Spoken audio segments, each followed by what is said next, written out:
Welcome to Shifting, where we do it the right way. I'm Becky. And I'm Becca Lane. I think we should go as Becca X Becca. Becca X Becca. Mm-hmm. All right. I mean, shall we just go for it?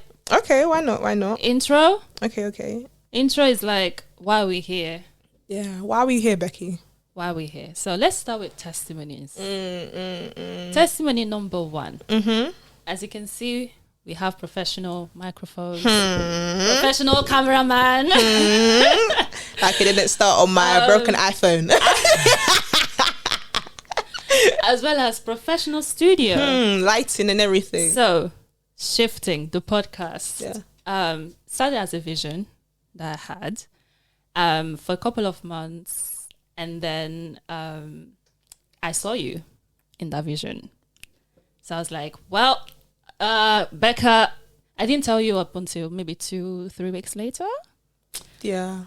And when I came to tell you, I knew I was like, Yeah, I really laughed and ran away. Like literally, I laughed and then ran away. But it started as what I saw was a podcast. Literally, me here, you there. In a studio. It wasn't at home via Zoom. So I was like, okay, let's see how we can get there. Sorry, quick what is intermission? it? Yeah. It actually did start on Zoom. Like we started on that. No, actually it started in person on my broken iPhone, and I was like recording the conversations because it just got it was just so I had to record it, and then it went to Zoom like as a weekly meeting. Yeah. Okay, sorry. But we'll get there. Yeah. We'll get there. Yeah, okay. So yes, that's how we found ourselves. I spoke to Becca, spoke to Fermi as well. You'll see him. And that's how we ended up here. So for this testimony number 1, this studio. Yeah. Now, if anybody wants to be a podcaster, that's it's not why I subscribe to, but anyway, we are here. You know that podcast studios are expensive. Shmoney. I mean, hundreds of pounds. So we were looking, we were willing to pay. It wasn't like, oh, it's too expensive, let's do it in our garage. We were willing to pay, but we didn't. We just kept looking and looking. I was like, guys, just wait, just wait.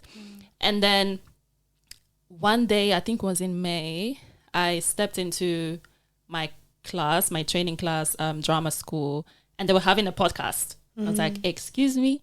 Anyways, I asked up and down, I was like, can I host the podcast? Do you rent out spaces? And then somebody was like, oh, email this lady. She have references. She can tell you where to go. I was like, okay, cool. So I emailed her.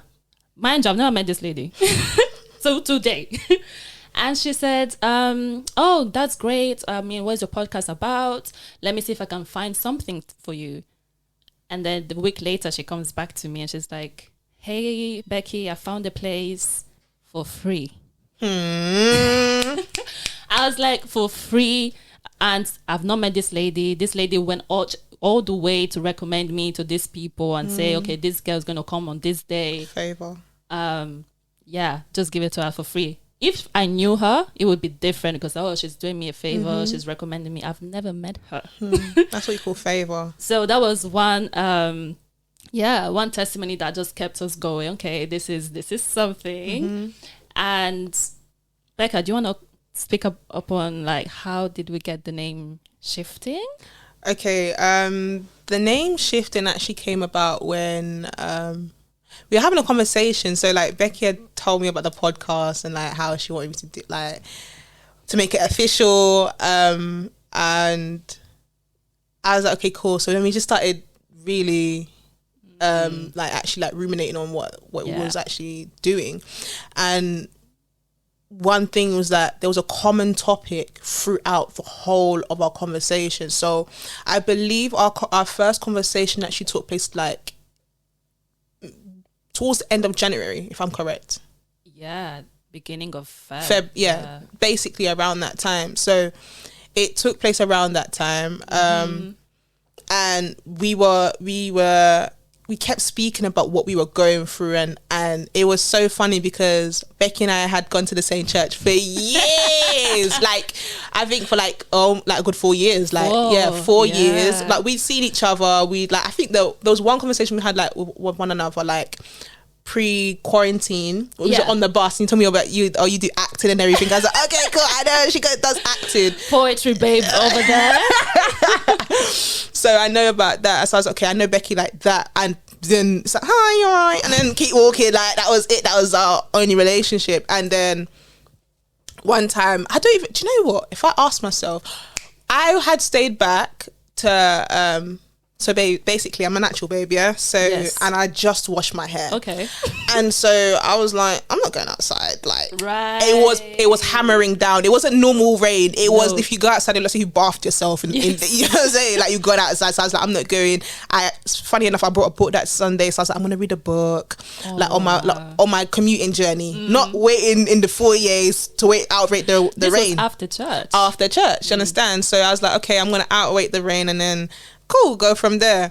And that's when our first conversation took place. Yes. And then when we were trying to find what a name was, I was like, okay, cool, what is it going to be? And then I was like, okay, what is a common topic which we've been speaking about from February to like now, literally. And it was about shifting. Right. And it was also about the seasons of life that we were in. So I was just like, I legit like heard like the Holy Spirit just like shifting, and I was like, oh my gosh, like, oh, it's shifting. So this is the shifters, you know, we're the shifters, and you're tuning into the shifting. That was Can you? If you clock that, you clocked it, you know. Yeah. But that was that, and that brought about this episode's name, which is A New Dispensation. Wow. Yeah. Because I mean, just before I cut you off, before we even get to the episode of today, just like a third and last testimony is a bit of us. Mm-hmm. So how would you describe yourself, Becca? How would I describe myself? I would describe as a person. Yeah. As a person. So I'm quite reserved. I'm quite like to myself. Mm-hmm. I'm an introvert by like, come on, like that.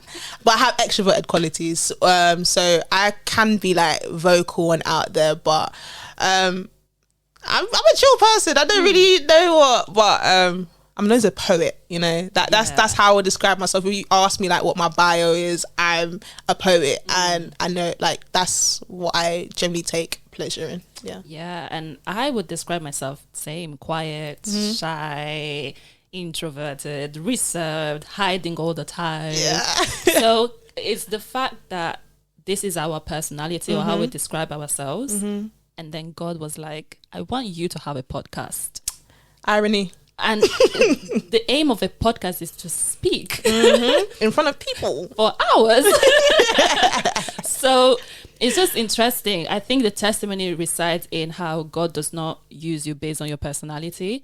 I think it's even more powerful because he could have used somebody that, you know, their personality trait is I speak and I love to chat. But he chose people who usually, if you see them, they're at the back, in the corner, they don't speak. Literally my entire life was just describing myself as shy.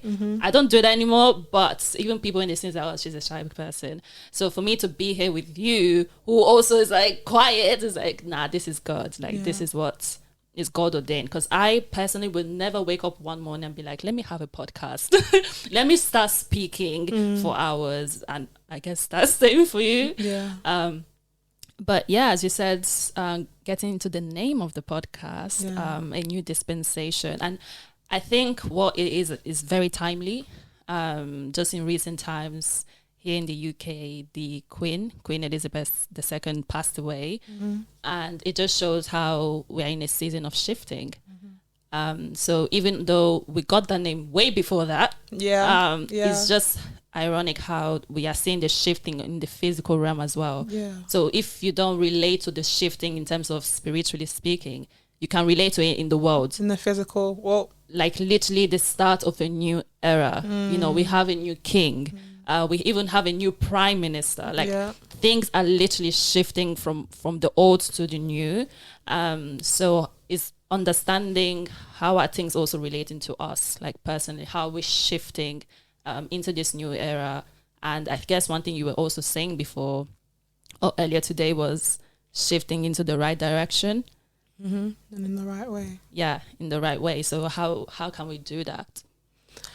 I think it's first by understanding that there's a wrong way to shift. And it's like, if you've ever been in a difficult period of your time or of your life, or even been in a good period of your life, you will understand that there are certain bad habits that may be new bad habits or old bad habits that if you haven't dropped in that bad season of your life, you will repeat those and even go worse into it. And even in a good period of your life, if there are certain bad habits which you haven't also dropped, you go do like full, like, do you understand? Like, you do it in excess, because now you even have like the resources, like say like you're now like financially stable and you're in abundance.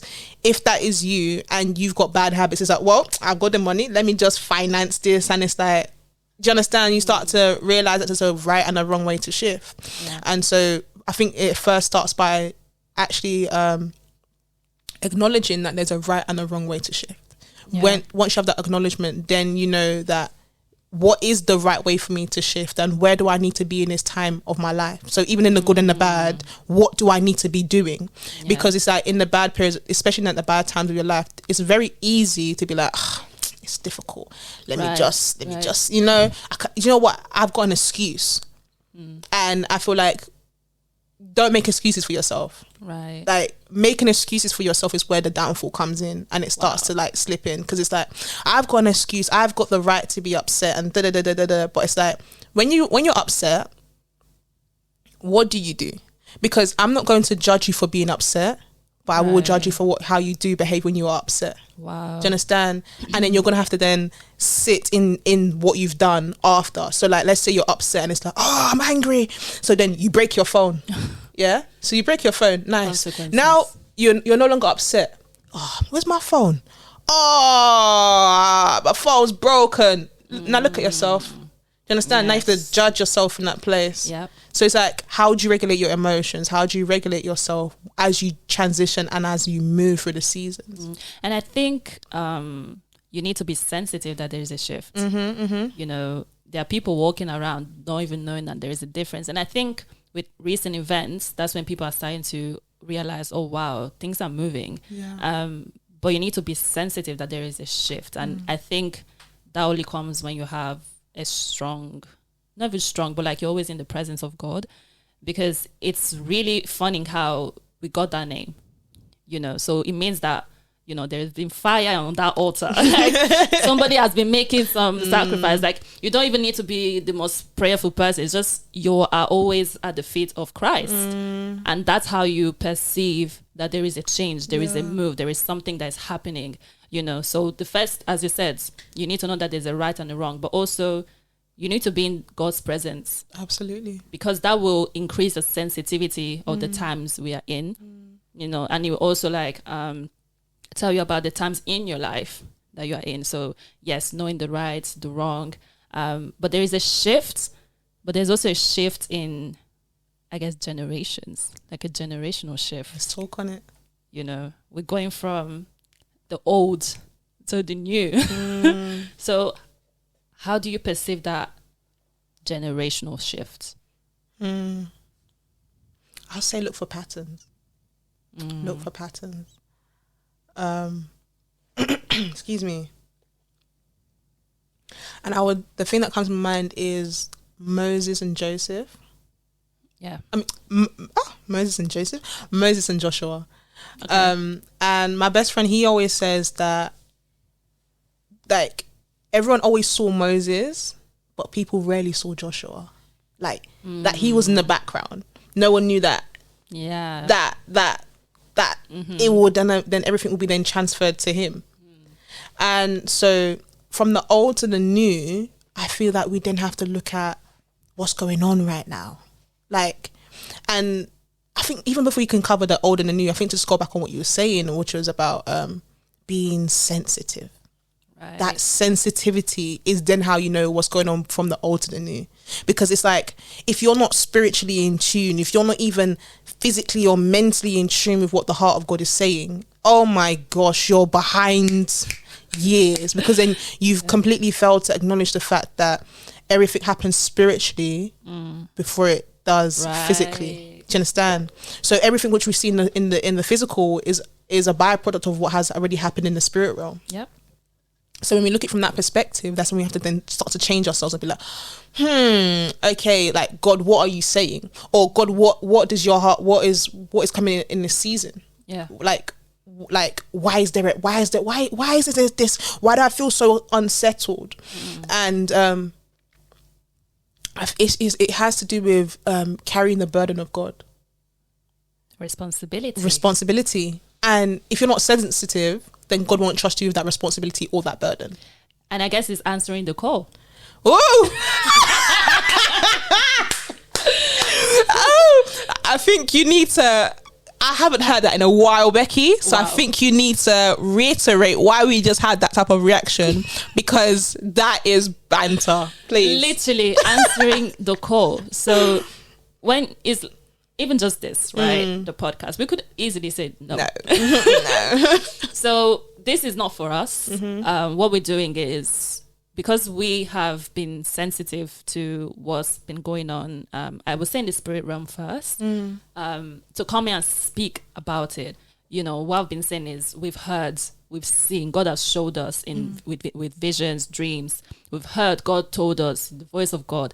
And now we're expressing what we've been seeing, what we've been saying, what we've been hearing, sorry. So now we're expressing that, and it's like, it's all about answering that call and saying yes, because we've been running. running away from 10 toes. Like, but there is, I guess, the benefit. And the thing is, when we were running away, it was because we were looking at ourselves. Yeah. As in, I'm not good enough. Like, I don't know how to speak in front of people. I'm too shy. Yeah. I'm too quiet, blah, blah, blah. But then once you answer that call, it's like, you realize you're just a vessel. Like, you realize, okay, God is just using me to reach other people. Like, he's using us to even just speak on what's going on. Yeah. Right? So, as you said at the beginning, we've been doing this. We've been doing this, but like us actually willing to like be out there. And I feel like that's why it was so funny, is because we generally didn't want to answer the call. Like, it was like, no, haha, funny, you're like a joker. And when we look at ourselves, especially like when I look at my journey with God, I actually see that I was running for a very long time. When I mean when I mean a long time, I mean for years, like genuine years, because I was like, no, like, wow. Like, what do you mean you want to use me? Like, I have this purpose. Like, when I looked at like what I wanted to like my life to be, I was like, okay, I want to be this, I want to be that, I want to be like, me too. Like, do you understand? Like, I didn't ever factor in like doing this, like, or saying, okay, God, like, I'm gonna let you use me, like, because it's one thing to be used for your glory, and then another to be used for his glory. But that's the prayers we pray. Do you know what? And that's the thing. You know, like, when he's like, God, I submit to your will. Are you submitting, or are you just agreeing for now? Literally, 2020, the song I was singing all the time was, I surrender. I surrender all to you. And then I was like, God, I don't have a job. It's like, but you say you surrender.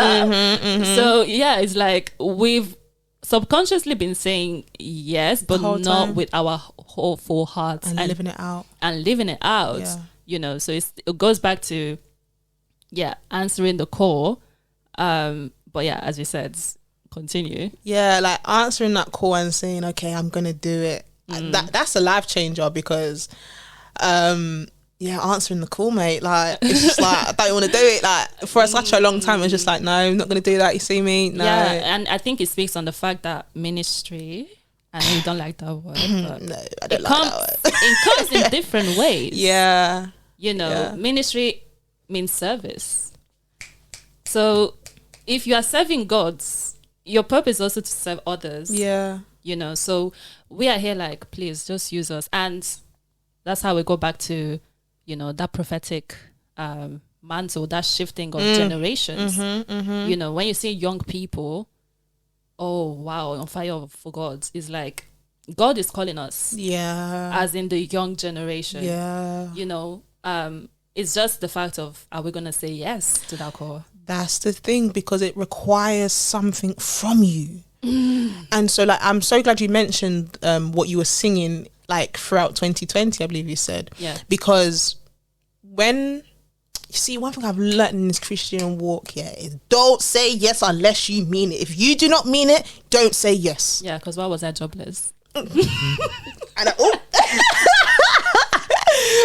it's funny because, like, we can laugh now. Yeah, we can laugh now. When you're going through it, there's no laughter. Like, you're like, God, it's you and me. Like, we're in the same trouser right now. Come on. And like that ability to say yes, right? Because the main reason why I said no is because I knew what it would require of me. No, I didn't. I didn't know what it would require of me. So basically, let me make a quick thing, right? I was watching this program about like the Royal Marines, and so it was like a snippet actually on TikTok. Oh, so yeah, it wasn't the whole thing. She said she watched it. No, sorry, it was a snippet, and so it was. So the Royal Marines are one of the best. Like the SEALs are like the British ones are one of the best in the world, right? Oh, wow. Right. So and there's like this program where people can go on TV and they can basically see if they can be they can go through what they go through, right? And he was basically like, when you're going through the training, imagine the worst thing that you think this training is going to put you through. Because if you know anyone who's been in like military training, it's all about endurance. Wow. True. What can you endure? So he said, imagine, because this is a pep talk going into it. Yeah. He said, if you imagine the worst thing, the worst pain and all of that you think you can go through, imagine that. Then afterwards, imagine more. Whoa. Because the level of endurance, what you think it will be, like, because at the end of the day, when like, and this is why I said I didn't want to say yes to the call. Because I knew that it would require a part of me that I wasn't willing to give. Do you understand? And so when you mentioned service earlier, this actually came to me a little while ago, and it was that service has no reward, but the appreciation, being appreciated for your service is the reward. Come on. So service has no reward. Yeah. Because like I said it to myself, and I was like, okay, that's good. And I was like, oh, that's bars, Rebecca. And then afterwards, God put it into action. So in the corner shop near my house, it's like really tight. So legit, you have the way to the till, and then one person can only walk through that way. Yeah. And then the other way to around the whole other side of the shop is by the drink section. And there's like an aisle there, and then so you have to go around. So it's a tight shop, right? And so this woman was coming towards me, and I was paying, and I started walking, and then she started walking in, and I'm thinking, everybody who goes into that shop knows you go round. Like it's just the etiquette of the shop, because if you grew up around the area, that's how the shop is. Yeah. You go round, and so like I've moved back, so I've even come back after paying. I said, and then I'm waiting for a thank you. I didn't hear a thank you. I was gonna say you're welcome, and then I just felt the Holy Spirit say service has no reward. Wow, you don't do good to someone to tell you thank you, because then it's not service, is it? It's not service. Come on, yeah. Because if you expect to thank you every time you do something, it is not service, right? So it's also understanding duty and like what is expected of you. So when it comes to saying yes to the call, there's a demand that God is going to place on you that you have to yield to, whether or not you want to or not. No matter what, yeah. Good or bad, yield. Yeah. Yield. Because there's a breaking. There's a breaking. The breaking, it hurts. Do you understand? I had to just speak something because it hurts. The type of breaking that you go through when God is getting ready to use you, or he's going to use you, and he's taking you through the process, is one that there can't be. It's an exchange. And I say it's an exchange because it has to go, because this is how you know how far and how much God then can use you, right? You know how much God can use you by how much you're willing to surrender. Yeah. Because I say that because when you say, God, I give my life to you, do you mean I give my life to you or I give parts of me to you? Yeah. Right? Because when you say, God, I give my life to you, that means, you see my will? This is it here, out the window. Yeah. God, bring your will in. Yeah. Then He can use you. he can use you. Yeah. Like when it's like, I give myself away so that you, I give myself away so that you can use me. That means now whatever that's inside of me that I now want to do, my will has to go. Has to go. It has to go. And that's answering the call, is understanding that what you want to do has to go so that he can go through you, right? And he can flow through you. That's what it is. Yeah.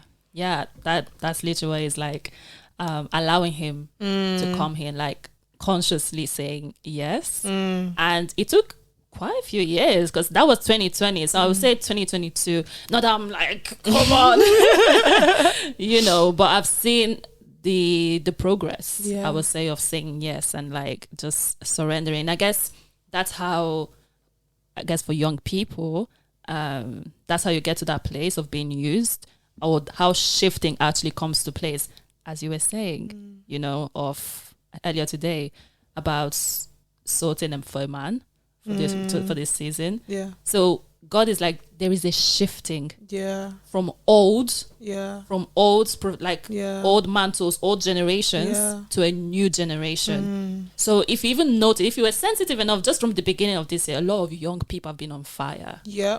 Like even when we went to Thy Kingdom Come. Oh, I looked around, young people. Most of them were like under 25. And you could see it was like a kindling.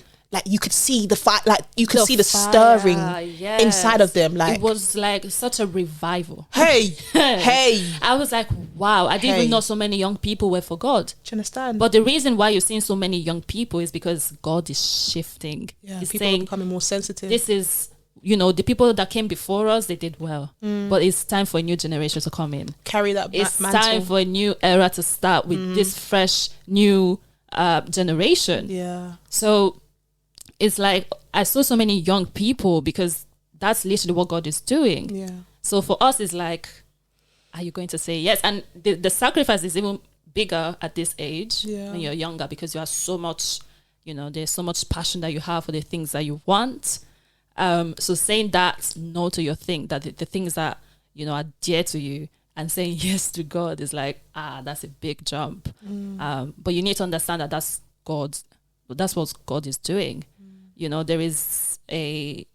in a season of shifting, and God is looking for new people, a new generation to carry that mantle. Right? So he's sorting for a man. And let's pray he wouldn't say, but if I saw none, there was no one to stand in the gap. There was nobody that was able to, carry that mantle. Because we've seen even in the Bible, when there were no prophets, the people suffered, and then what did they do next? They started looking for a king. Well, we need the king, we need the king, we need the king. It's like, but if that person that I called answered the call, we will not be here. And especially for the UK, we're in a season where we need people to answer it, and it's going to be young people. Yeah. You can't rely, God bless our our fathers, the old generation, people that, have brought us where we are. But for what God is doing, he requires new people. He requires the new generation. Right? So we are entering, especially for the UK, a season where if there's no man standing in the gap, hey, Kala, we are all going to follow. And I feel like it's understanding what's going on and what's been going on. And excuse me, it's because I look at when things were going on. I'm thinking back to like pre-quarantine and it was just like quarantine where I felt God pulling me in. Wow. Like God, and like he was pulling me in, and it was like, I don't know, it's like I could feel it, and I was trying to I was wrestling with God. Okay, Like I was really wrestling with God because, but I honestly, it was weird because it's like I was torn between wanting to do what I want to do, and then torn between doing the will of God, because I feel like in that moment in time, I was in a period where I'd seen the goodness of God in my life. I'd seen what He'd done in my family. I'd seen that. Like I'd seen it in my life, that to the point where that's why I believed. I'd seen God at work in my family. Yeah. So testimonies. that's my testimony. Like I've seen God work. I've seen all of that. So it's now like, why will I not believe? And so I could feel God pulling me in. And then I started to sit before Him. I started to encounter Him. I started like feeling all of that, and bearing in mind there was still a tug between me wanting to do what I want to do in my life and then me still now saying, oh, you know what do you call it, I'm gonna follow God. And it at one point I had to like be like, okay, I need to submit. Wow, that word. It always submit. It's a strong one because that submission is like because I realized the more I sat before God, the more He showed me. Like when He would reveal things to me, I'm like, God, what does this even mean? Yeah. So He's giving me dreams. I'm thinking, I don't understand this. This don't make sense. Like, how do I do this? How do I do that? And I'm thinking, this don't make sense, but I'm not here, and but this hasn't happened, and that hasn't happened, and I'm thinking, what's going on? What's going on? What's going on? What's going on? Yeah. And then I realized only like this year, so that's 2020 or 2020 2020 when it started happening. 2020 2 we're in now, and things are making sense. Yeah. And can I just add that, shifting for me, I believe it's prophetic, because even what God told me and showed me months ago, before the podcast was even an idea, is that this shifting that we're going through as a country, as a nation, as a generation, it doesn't come every year. Oh, no. It comes like, if you're lucky, every 20. So the next time you see something like this, it's going to be like when your grandchildren are alive. So when we are saying answer the call, it's because it won't come again. The call does not, especially this type of call during this shifting period, you will see it maybe once every 2 generations. So the thing is, if you don't answer it, the generation that will come after you will suffer from it. Please, can I just take something from there? Come on. Do you remember at the event we were at last year? That I was doing some of the prayers. Yeah. One of and oh my gosh, you're so crazy, because so I had started something at uni, and even to yield to that one, I was fighting. I started something, I just started doing it, and so we was studying the book of Judges. Yeah. And there was a funny pattern which I kept seeing. Do you know what it was? Say it. There was a funny pattern which I kept seeing. Okay. Do you know what the pattern was? Was that Israel would have a priest. They would have someone who was over them, who stood over them, who spoke over them. Okay, cool. That priest would then die. Hey. Okay. Then Israel would then return back to what? Sin. Yeah. They will then be in captivity. Oh, God, send me someone. Help me. Again, what would happen again? God would then send somebody. And in essence, it was that 2 things. The first thing is, when this is about the old and the new year. I didn't even know I was going to come to this. Is that when someone is being raised up, there's a priest, there has to be a second. Wow. So as you're rising, you need to be looking about who's coming with you. Come on. Do you understand? Who can I bring with me? Yes. Who can I make as pillars in the community? Who can I make as pillars? Who can I teach this way of life to? And it quickly reminded me, of the book of 2 Kings. Yeah. Where, Israel suffered because there was no one that was standing, that was doing good in the sight of God. Exactly. But do you know what I also noticed? That those who were doing good in the sight of God, they didn't teach that to the kids. But that's what I'm saying, is that when you, it is hard to pass down a tradition if it's not taught. So when I tell you that, okay, this is how I follow God, this is how I meet before God, but when I'm not teaching this to another person, I know how to teach them my pattern, and then after finishing teaching them my pattern, then I must say, but find yours. Always, because God is a generational God. He's a generational God, but he appears differently to everybody. So it's like, this is how I create an altar before God. This is how I keep my fire burning. This is the type of routines that I have, right? Now follow this. Follow these patterns. I fast like this. How many times a week? I fast like this. I read my Bible. I listen to sermons to keep myself edified. I try to listen to as much gospel music as possible, right? There's certain patterns that I have and I keep just to ensure that. Okay, all right, cool. Just to ensure that, and then that's what I do, right? Okay, so that's that, and then also making sure that as you're rising, you're destroying generational. You need to destroy it, destroying it, because what you do not destroy, your kids will worship. Hey. And I had to understand that when I was reading the book of Judges, is that if you do not destroy those idols, those generational curses yourself, and also teach the people who come after you how to destroy the ones that try to even rear up their ugly head, your children will worship it. That's what happened. Yeah. Think about what do you want do you want your children to be in captivity? No. Do you want a generation after them to be in captivity? So then what do you need to do?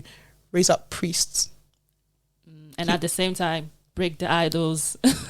Yeah. Do you understand? That's why it tells you to train up your child in the way of the Lord, and they will not depart from it. Never. Yeah. Because they understand.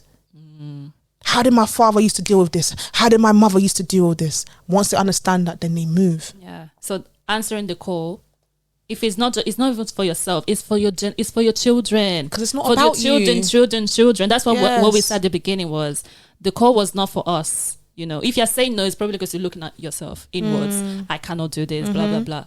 But the answering the call is that you are even like sensitive enough and just like caring enough to say my children will not suffer. My children will not go and worship another type of God, you know?